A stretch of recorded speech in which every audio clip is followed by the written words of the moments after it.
Assalamualaikum warahmatullahi wabarakatuh. Kami dari kelompok 4 ingin mempresentasikan hasil diskusi kami tentang pemupukan.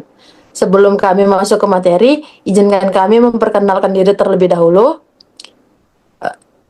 Saya sebagai moderator Puput Rahmaida NPM 82 dan anggota kelompoknya yaitu Adelia Rifanda NPM 72, Intan Ajiza NPM 87, Ajay Irfan Syah Ginting NPM 77, dan Johan Aldana Siregar NPM 90. Pada slide pertama itu ada dosis pupuk TBM kelapa sawit.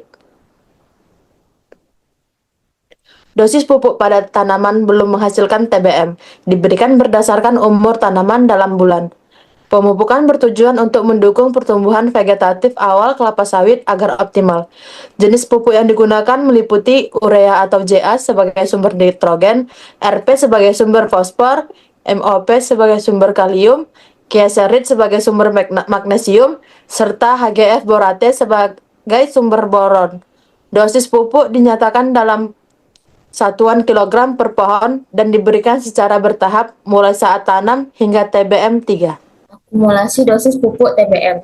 Selama masa TBM 1 sampai TBM 3, total kebutuhan pupuk per pohon adalah urea atau ZA kurang lebih 4,35 kilo, RP kurang lebih 3,76 kilo, MOP kurang lebih 4,50 kilo, Keserit kurang lebih 3,70 kilo, HGF boret kurang lebih 0,10 kilo.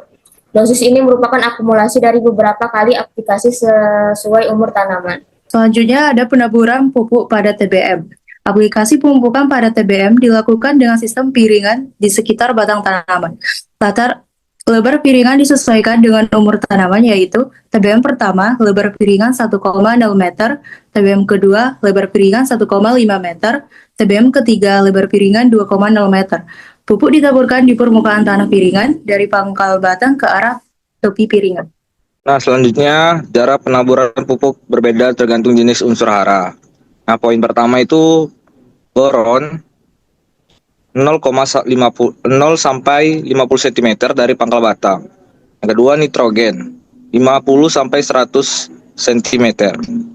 Yang ketiga itu fosfor, kalium dan magnesium 50 sampai 150 cm. Nah, kenapa dilakukan seperti itu? Untuk menghindari hal yang tidak diinginkan.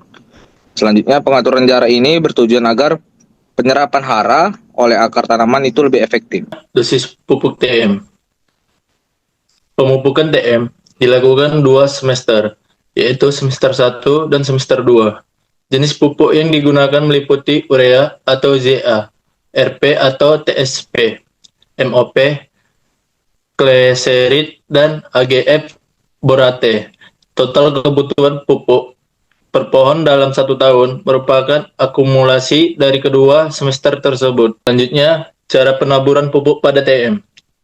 Untuk tanaman menghasilkan berumur kurang dari 8 tahun, pupuk nitrogen ditaburkan pada jarak 50-100 cm dari pangkal batang.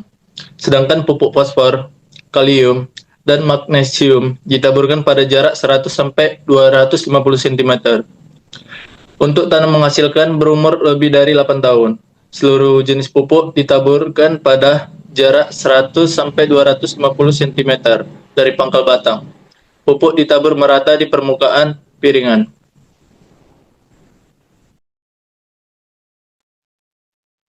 Nah, analisa daun kelapa sawit. Analisa daun dilakukan sebagian dasar penyusunan rekomendasi pemupukan yang lebih akurat.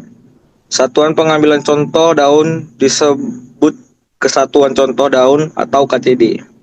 Satu KCD harus memiliki kondisi yang seragam meliputi jenis tanah, topografi, umur tanaman, serta sistem pemeliharaan. Luas satu KCD berkisaran antara 16 sampai 25 hektar. Pohon contoh analisa daun. Dalam satu KCD diperlukan sekitar 30 pohon contoh. Pengambilan contoh dilakukan dengan sistem acak yang tersebar merata. Barisan pengambilan dimulai dari pohon nomor 3 agar tidak terlalu dekat dengan jalan. Jika pohon contoh tidak sehat atau merupakan tanaman sisipan, maka contoh diambil dari pohon di sampingnya. Nomor daun yang digunakan. Nomor daun yang digunakan berbeda berdasarkan umur tanaman. Ada TBM 1:13 menggunakan daun nomor 1 sampai 13 menggunakan daun nomor 9. Yang kedua itu tanaman menghasilkan menggunakan daun nomor 17. Daun yang diambil harus sudah membuka sempurna dan dalam kondisi sehat. Waktu pengambilan daun. Pengambilan contoh daun dilakukan pada akhir musim hujan. Waktu pengambilan terbaik adalah pada pagi hari antara pukul 7 sampai 11. Jika terjadi hujan, pengambilan contoh daun harus dihentikan dan dilanjutkan setelah daun kering untuk menghindari kesalahan analisa. Selanjutnya, cara pengambilan contoh daun.